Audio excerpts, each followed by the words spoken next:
I don't have much time. Even as I'm telling you this, the inevitability of my plight is edging closer. I have to share this though. Someone must know what happened to me, and why. It all started a couple weeks ago. Maybe before that, but I'll stay on track. You see, I'm not your average young adult. A normal life always bored me. College, jobs, partying, social media. Who gives a damn?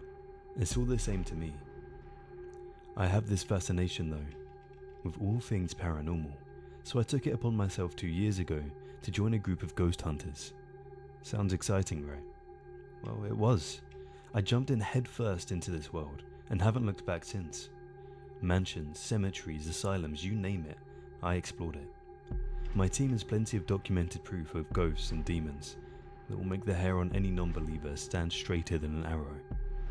Some of our adventure stories would even make the hardest badass quiver in a corner. That life was the ultimate rush to me, and nothing was like it. That all changed recently though. One weekend, I decided to stick around my folks' house longer than usual and spend some family time. Everything was going well, until that Sunday my parents decided to go to my grandfather's church. My dad was excited, he hadn't been to that church in years, and Mum was more than happy to oblige, so how could I say no? When we got to the church, it was an old run-down building in the middle of a forest, an unusual place for a church. My grandfather must have found and joined in his wannabe mountaineer days. It was a very small building, like one of those small-town southern churches, but this one was surrounded by forest except for the one road that leads to it. It looked like a strong gust of wind would blow it over, but yet had some sense of strength. That mostly had to do with the gargoyle over the large front door. It sat perched on its 2 front arms and its back legs were bent, like a lion waiting to pounce. The thing was menacing, like gargoyles are supposed to be, I guess, but this one had a face that radiated pure anger. His face had a mean scowl, and his eyes were sunken into a deep expression, like nothing I've ever seen. It also had large wings folded behind its muscular back, and I had a feeling of dread, wondering about the type of sicko it took to sculpt this monstrosity. As someone that's seen what I've seen, it shouldn't have scared me so easily, but it did. Get it together, I told myself. After all you've seen, a statue frightens you. For a moment, I caught my breath, and then a sharp pain hit my back, my dad's bearish slap adding to my embarrassment of being caught off guard by this thing. Afraid of a little stone monster, eh? He laughed. Come on, let's go inside, the service is about to begin. The service was as boring as expected, but whatever, as long as my father enjoyed it, I guess. As we left the church, I can feel eyes peering right through me from above, and I knew it wasn't just my nerves. I turned around just once before we got into the car, and caught the gaze of the gargoyle one last time before we took off. Good riddance, I said in a sarcastic voice, trying to erase my moment of weakness earlier. The next 2 days were normal, but something happened on the 3rd day. As I got in the bed, ready to end my night, I closed my eyes, beginning to fall into a deep slumber from the exhaustion of that day. And then, I heard a terrible sound. It was a deep growl that bellowed from the corner of my bedroom, like a very large dog, but much more sinister. It was long, and lasted several seconds, like whatever made it had lungs the size of tanks on a backyard grill. The longer the growl trailed out, the more every hair on my skin stood up, and I knew instinctively the cause was not of this world. It didn't last long, but it seemed for an eternity, and I lied there petrified with my eyes glued to the ceiling the whole time. When the growling ended, I found the nerve to peer into the corner of my room, and there it was, the silhouette of the creature just barely visible, shrouded in the darkness. But I could make out exactly what it was. The gargoyle from that church. It sat there, perched the same way in my room as it did in the building, but this time it wasn't silent. Its eyes were a bright glowing red, and they illuminated enough of its face to show me that this thing was here, in the flesh. I sat there, speechless in bewilderment, meeting the creature's intensity, neither of us making another sound. It glared hatefully at me, and I at it.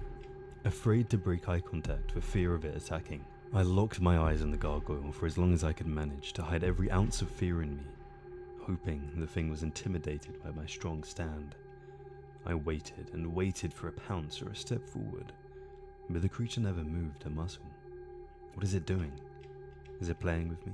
Testing me? Whatever I did must have worked, because the gargoyle kept his stance until it faded away, becoming more transparent each second until it was gone. I fell into my bed, mentally exhausted and relieved. Fuck, how am I going to sleep now? I laid there and peered away at the ceiling with a million thoughts running through my head of what could have possibly happened. Hours passed before sleep finally took me. The next night, it was the same thing. The gargoyle returned and remained in the corner, growling. This time it was so loud I couldn't believe no one else heard it. I was certain this thing's bellow would have awoken my parents in the house, even the next door neighbors. But nothing. This was meant for me, I deducted. Whatever I had done to bring this gargoyle to my home at night, it was my doing. It was personal. So with that realization, I got angry. "You want me? Then come get me," I said, hoping to trigger some sort of reaction, realizing feigning being tough was the only defense that I had. The gargoyle lowered into a pouncing stance. I seemed to have pissed it off. His grotesque snarl widened at the sound of my offensive statement. A sick part of me wanted to push it further, out of spite for the torment. So, I faintly whispered, "Well, what are you waiting for?" The creature burned with more anger, its growl now so loud I had to cover my ears. The sound was making me dizzy, and I'm almost sure I was going to pass out, when I noticed it stopped, and the gargoyle was gone. Enough is enough, I told myself the next night. I managed to get it upset, and it gave me a little joy to know, at the very least, I can get under its skin. But I have to do something.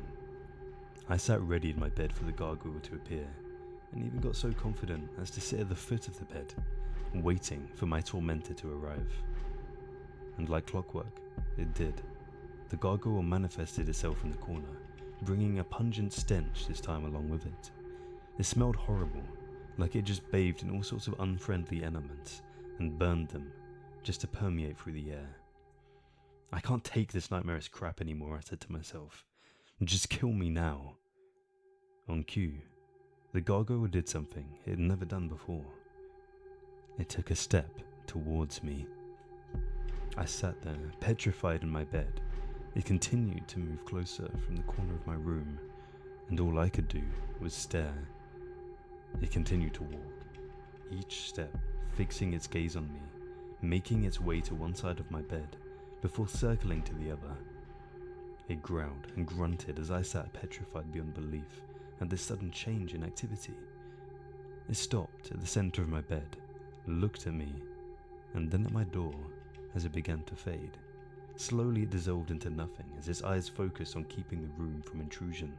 I fell into my pillow, speechless and quiet.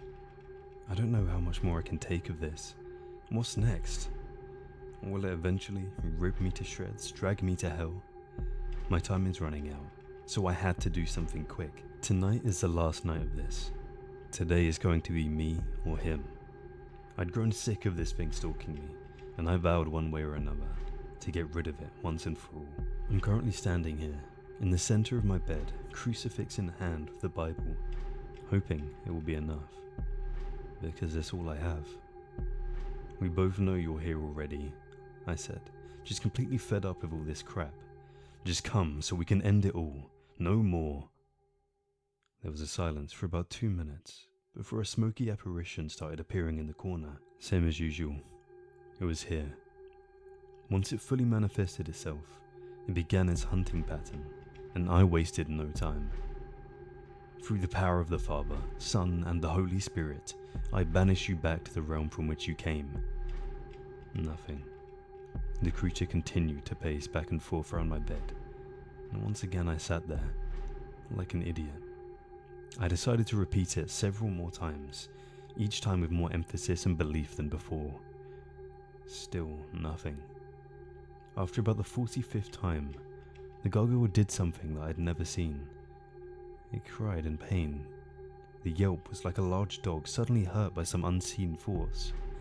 The gargoyle continued to cry out, but this time mixed with growls, like a dog being dragged away from something it clearly wants. And this continued as beams of light shot through the creature's whole body. As it became more and more apparent I was watching its demise, the gargoyle must also have realized its own doom, because its expression had changed. In the very last moments, as it stood before me, it looked different. It had an expression of complete sadness and despair, so deep that I almost regretted banishing it. And then it was gone. I knew instinctively it was the end. I jumped back in my head with the feeling of victory warm throughout my whole body. My joy of being out of that miserable situation suddenly empowered me, and I felt invincible. "You're not invincible," a soft male voice whispered in the opposite corner of the room. I sat up immediately. No, I've just seen the gargoyle die. What is this? It sounded different.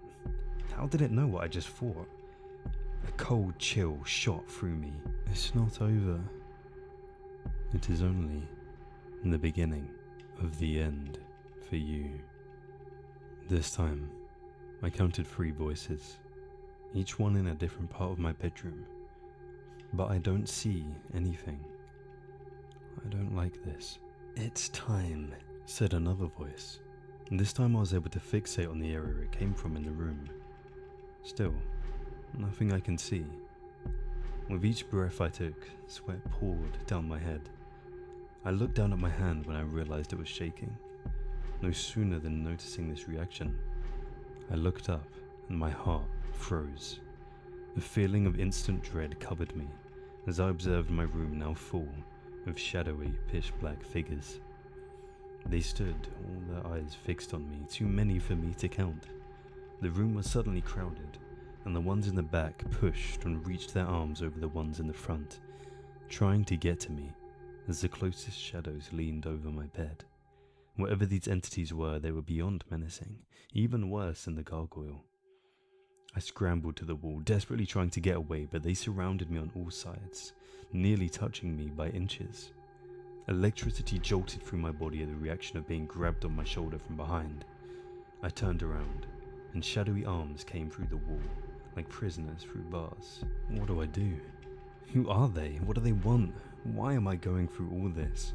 So many questions ran through my head. I broke down, and the anxiety of the situation flooded over me. I curled into a tight fetal ball, which was the only thing I could do, as a realization took over that tonight I would perish as well. I began to cry as the dark hands grabbed at me when it hit me like a ton of bricks.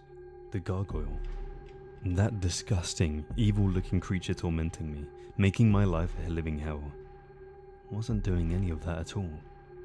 My time as a paranormal hunter has finally caught up to me. Those lost souls from the places I have explored have been latching onto me this whole time, and I was blind to it. Slowly, they were building a community with one common goal: to take my soul. The feeling of my fatal mistake coursed through me as hands locked and restrained my limbs in place, making a struggle impossible. A few of the shadowy figures in front of me stepped aside, revealing a pitch-black hole, now on the floor of my room. How could I have been so dumb? The gargoyle wasn't trying to hurt me. It was trying to scare off the evil it sensed around me.